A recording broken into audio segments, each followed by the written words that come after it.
So let us start with a new lesson, money and credit. Clear?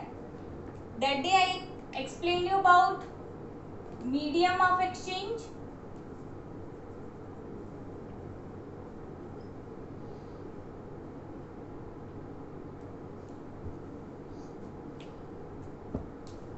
I told you about barter system.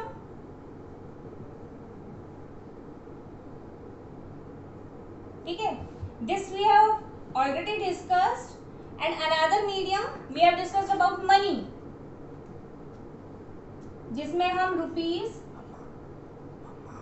And coins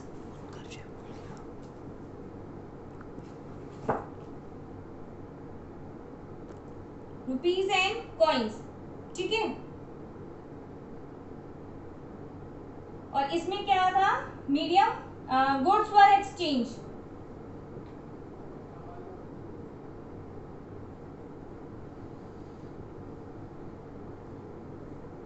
clear? इसमें हम लोग rupees and coins use करेंगे। This is the modern form and this is the ancient form.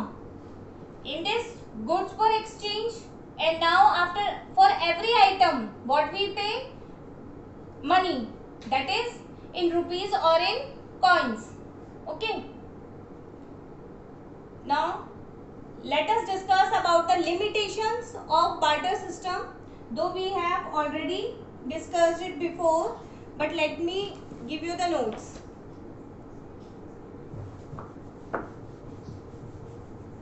This was the medium of exchange.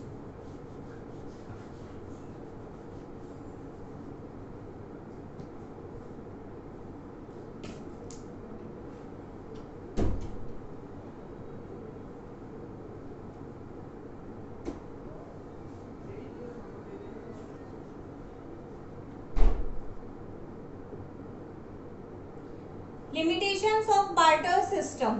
First thing, lack of double coincidence of base. Lack of double coincidence of wants. Clear?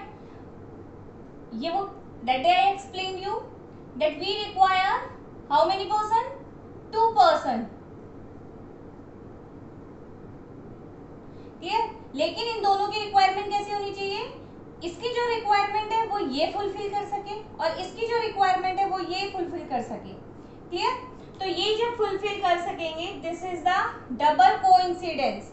लेकिन हमेशा it is not necessary कि हमेशा जो इसको चाहिए वो इसी के पास मिल जाए और जो इसको चाहिए वो इसके पास मिल जाए। सो ये क्या है, हमेशा इस चीज की कमी रहती है। This is the limitation, this creates the problem. Clear?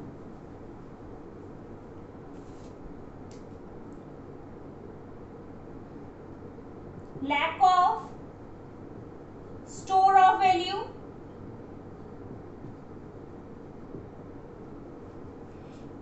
this is the second limitations कि क्या है, इस चीज की भी कमी रहती है।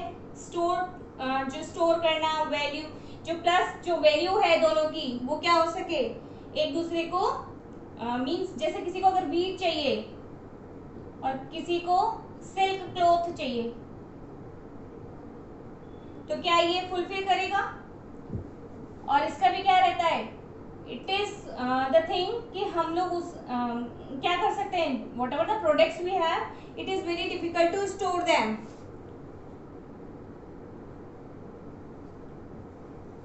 Lack of standard for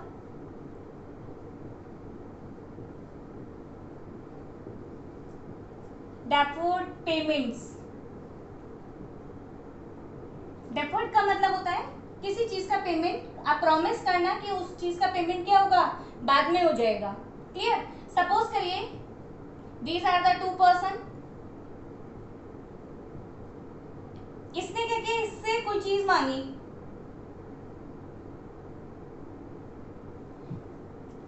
what happened, he asked for a thing with him, इसने क्या किया, वो चीज इसको दे दी। लेकिन जब इसने कोई चीज इससे मांगी तो इसके पास उस समय नहीं थी, या आप कह लीजिए कम थी। He promise to pay him later, ठीक है, इसने क्या किया, इसको प्रॉमिस किया कि मैं लेटर आपको क्या कर दूंगा, इसका पेमेंट कर दूंगा। लेकिन ये क्या रहती है, इस चीज की कमी रहती है। Why? Because the payment is not always done in money. Clear? जरूरी नहीं उसके पास वो चीज दोबारा हो या नहीं हो, जो इसने डिमांड करी है वो उसकी चीज की वो उसको पूरी कर सकता है या नहीं कर सकता है। ठीक है, अगर सपोज करो इसने मना कर दिया तो आपको उन्हीं चीजों के साथ क्या करना पड़ेगा, एडजस्टमेंट करना पड़ेगा। Whatever the things he has paid, whatever the thing he is paying. Clear? तो ये क्या रहता है, डेफर्ड पेमेंट्स में it is more difficult.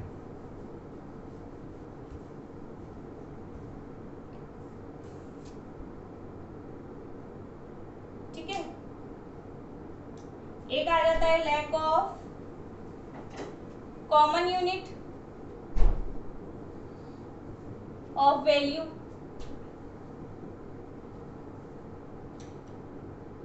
Depend करता है कि चीज कैसी है, इसके अंदर क्या करेंगे आप, उस पर्टिकुलर चीज को स्टोर कर सकते हैं या नहीं कर सकते हैं। ठीक है, एक पर्सन के पास चीज ऐसी है जिसको आप स्टोर नहीं कर सकते, लेकिन दूसरे के पास ऐसी चीज है जिसको आप काफी टाइम तक स्टोर करके रख सकते हैं। और यहाँ पर क्या है, कॉमन यूनिट, यानी कि डिपेंड करता है कि जो दोनों की चीजें हैं उनकी वैल्यू के ऊपर। तो these are the limitation, these were the problems. आज आप बाजार गए, आपने गोल्ड खरीदा, you buy the gold, how much it is costing, you are paying in the money। आप सब चीज में क्या कर रहे हैं, मनी पे कर रहे हैं। क्लियर? आपने चाहे बीज खरीदा, राइस खरीदा, again you are making the payment in money. चाहे वो कोई चीज महंगी हो, सस्ती हो, कैसी भी हो, you are exchanging by this money. ठीक है, जो कि क्या है, एक करेंसी है, आप उसमें सारा पेमेंट कर रहे हैं। लेकिन यहाँ बार्टर सिस्टम में क्या था, हर चीज आप किस में एक्सचेंज कर रहे हो, गुड्स के साथ। तो इट इज नॉट इजी कि आप हर चीज को क्या कर सको, आप एक्यूरेट उसका पेमेंट कर सको। क्लियर?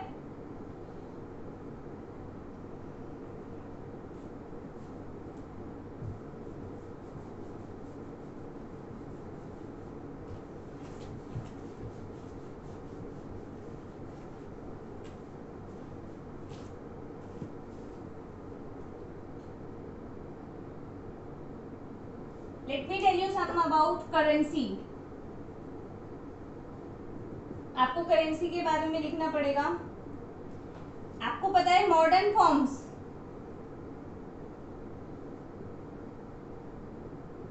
इसमें क्या क्या आएगा, पेपर नोट्स है आपके पास और कॉइन्स हैं।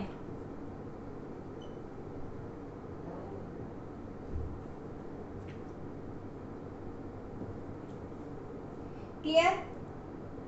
It is accepted as a medium of exchange because of currency is authorized by the government of the country। ठीक है, तो आपको पता है जो मॉडर्न फॉर्म्स यानी कि ये जो करेंसी हमारी, ये क्या है, authorised by the government.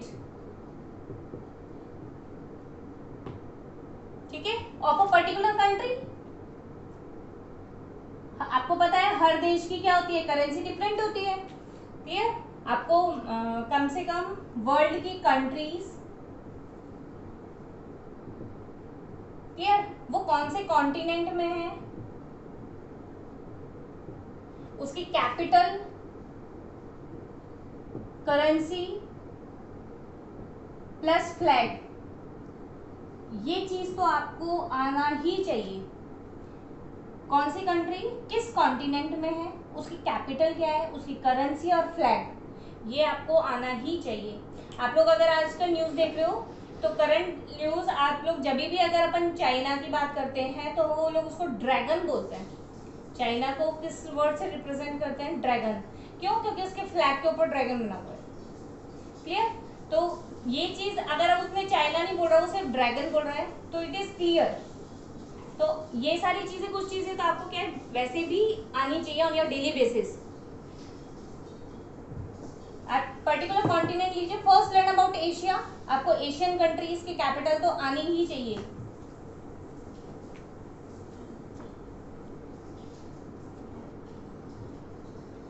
Yes, इनको आप who issues this, who issues this means these currency notes, RBI। RBI क्या करता है, ये जो नोट है करेंसी है इसको इशू करता है। Clear?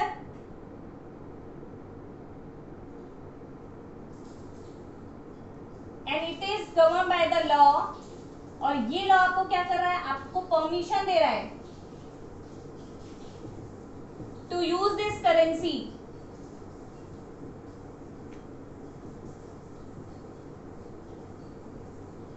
as a medium of exchange।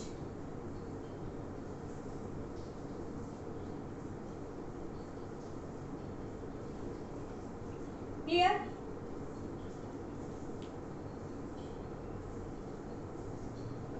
Now see, it is authorized by the government, RBI is issuing, and law gives the permission to use it। Can you refuse now? आप इस currency को refuse कर सकते हैं कि नहीं, मेरे को तो इसको यूज नहीं करना है। Clear? So this is not refusable, आप इसको रिफ्यूज नहीं कर सकते। Everything as a medium of exchange it is use. Clear? लेकिन हाँ, बात करेंगे ऑफ अ पर्टिकुलर कंट्री। मैं इंडिया में रुपीज यूज करूंगी। क्लियर? जहां पे डॉलर है, पॉन्ड्स है, अदर करेंसी जो है, जहां पे within a country, within the boundaries of a particular country, whatever the currency is there that is use. Suppose मैं इंडिया से बाहर चली जाती हूँ, अमेरिका चली जाऊंगी, तो I will use dollars. Clear? तो ये तो क्या है, एक पर्टिकुलर कंट्री की ऑथराइज्ड है और वो उसकी पर्टिकुलर बाउंड्री के अंदर उसको as a medium of exchange it is used. अगर बाहर से कोई हमारे इंडिया में घूमने भी आता है तो वो क्या करता है, दे टेक द इंडियन, जो उनका मनी है उसको किस में कन्वर्ट करा लेता है, रुपीज में।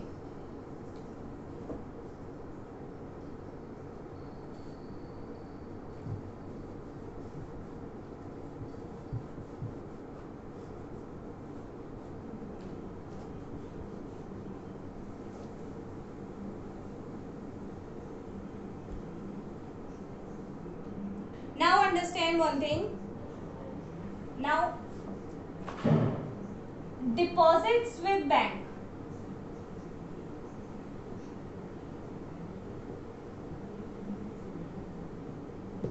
देखो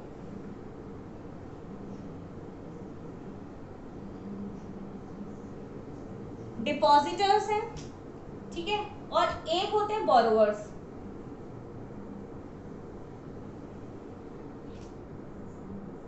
The person, those who are having extra money,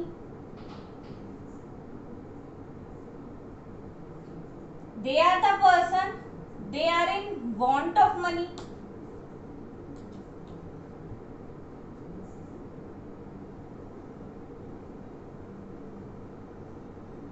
ये डिपॉजिटर्स हैं, ये बोरोवर्स हैं। मेरे पास क्या है, एक्स्ट्रा मनी है, I will go to bank,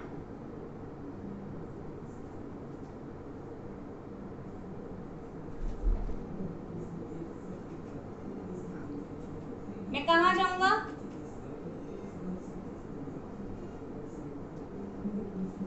yes, where will I go, मैं कहाँ जाऊंगी, बैंक में, और जो मेरा एक्स्ट्रा मनी है मैं उसको बैंक में डिपॉजिट कर दूंगी।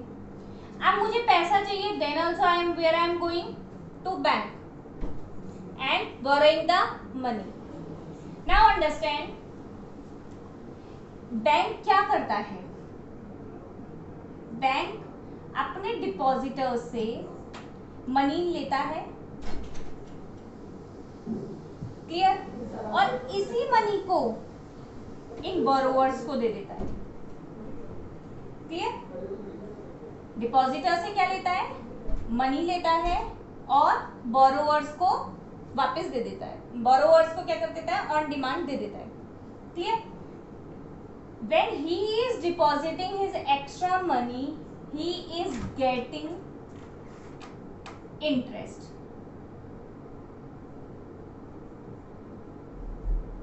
when he is taking money, he is paying interest. इसने अपना पैसा दिया है तो उस पैसे के बदले में वो क्या ले रहा है, इंटरेस्ट। क्लियर? लेकिन इसने अपनी नीड के हिसाब से इसने मनी लिया है तो ये क्या करेगा, उसके लिए इंटरेस्ट पे करेगा। Clear? The depositor whatever the interest he is getting is less, whatever the interest is paid by a borrower is more। यानी कि बैंक क्या कर रहा है, इसको तो कम देता है और इससे ज्यादा ले लेता है। जो डिपॉजिटर है जिसने अपना मनी पे किया है उसको तो लेस पे करता है और जो उससे पैसे लेता है, बोरो करता है, ठीक है, उसको क्या कर देता, उससे ज्यादा इंटरेस्ट लेता है। अब इन दोनों का जो डिफरेंस होगा वो क्या होती है, बैंक की अर्निंग।